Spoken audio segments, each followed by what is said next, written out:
Hi, and thanks for tuning in to another video in which we will explore how you can use Azure Key Vault from within your Spin app to load application variables.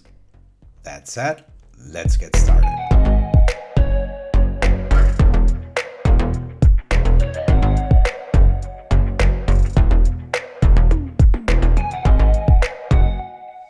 All right, so first we have to take care about the Azure resources, right? So I will be using Azure CLI in order to provision everything and to configure role-based access control. So let's start by creating a new resource group to host our Azure Key Vault instance. So that's AZ crew create. Let's provide a name and a location, which is Germany, West Central. Come on, there we go. Next, we want to create our Key Vault instance, and upon creating the Key Vault instance, we want to store the resource identifier in a local variable. So let's say scope equals AZ Key Vault create. Let's provide a name, spin THNS, a group, and let's enable role-based access control authorization, and let's ask for its ID. OTSV. Within a matter of seconds, we should get our scope set to the resource identifier. Next, we want to allow my user to create and mutate secrets within that Azure Key Vault instance. Again, let me grab the identifier of my user, AZ80 signed in user, show query for the identifier, and let's use that as TSV again. And finally, we have to create a role assignment. So AZ role assignment create, assignee is set to me, scope is set to our scope variable, and the role is set to Key Vault Secrets Officer. Okay, this allows me to say AZ Key Vault Secret set, and let's call it secret value, provide the vault name, set the value to full bar, and we don't want to get back any result. There we go. So our Spin app should not leverage my Azure identity, right? Instead, we will create a dedicated service principal. So that's AZ-AD-SP create for airbag, provide a name, let's call it spin-yt. And for now, for demonstration purpose, I will print the result to the terminal, right? In a real world scenario, you want to treat this information definitely as sensitive data. So we should get back a JSON containing the password and the client ID of our service principal. Okay, with that, we have to create another role assignment allowing this user only reading secrets from Azure Key Vault. So that is AZ role assignment create. Let's set scope first to be $, $scope. Let's set the role to Key Vault Secrets user, and let's set assignee to the client ID of the newly created service principal.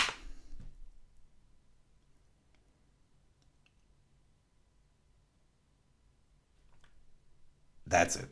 With that, we can move on and create our new Spin app. Let's create a new Spin app using the HTTP Go template. So we accept the defaults and we call our app Azure KV. Let's move into the application folder and let's review what we got. So we got a main.go file, a Go mod, and a spin.toml, which is our application manifest. In order to connect the Spin app to the Azure Key Vault instance, we must create a tailored runtime configuration file. So let's say touch kv.toml, and right now let's start filling out the blanks. So first, let's have a look at our application manifest. So we must specify our intent to use variables, and we can do so by adding a variables block over here and provide all the variables that we want to use in our application. So remember, we called the secret in Azure Key Vault secret value. So let's name the variable. Let's use the same name for the variable, and let's specify that one as required. So now our application is looking for a variable called secret value. On top of that, WebAssembly is very sensitive, and we have to be very strict and explicit about permissions and, forwarding data. And the same is true for variables. So our Azure KV component must grant access, or we must grant access to that particular variable. And to do so, we say component .azure-kv.variables. Over here we can provide an individual name how that variable should be called in the scope of that particular component. So let's say let's use secret underscore value equals, and right now we can use interpolation syntax over here. So we want to use the value from the secret value variable defined above. So that's it for the application manifest. Let's move on to the actual Go file. First, let's bring in the variables API, which gives us access to variables.get, allowing us to read as a value. So if there is an error, then we want to terminate processing early by using the HTTP error function.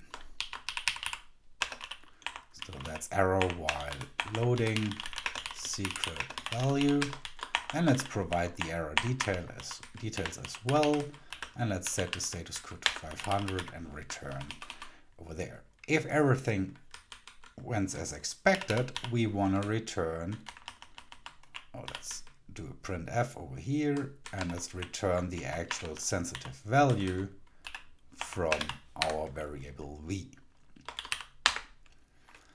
Okay, next we want to take care about the runtime configuration file. So the runtime configuration file is something that you provide besides your spin app, right? So you can change the runtime configuration depending on your actual environment. And for this environment, we want to say config provider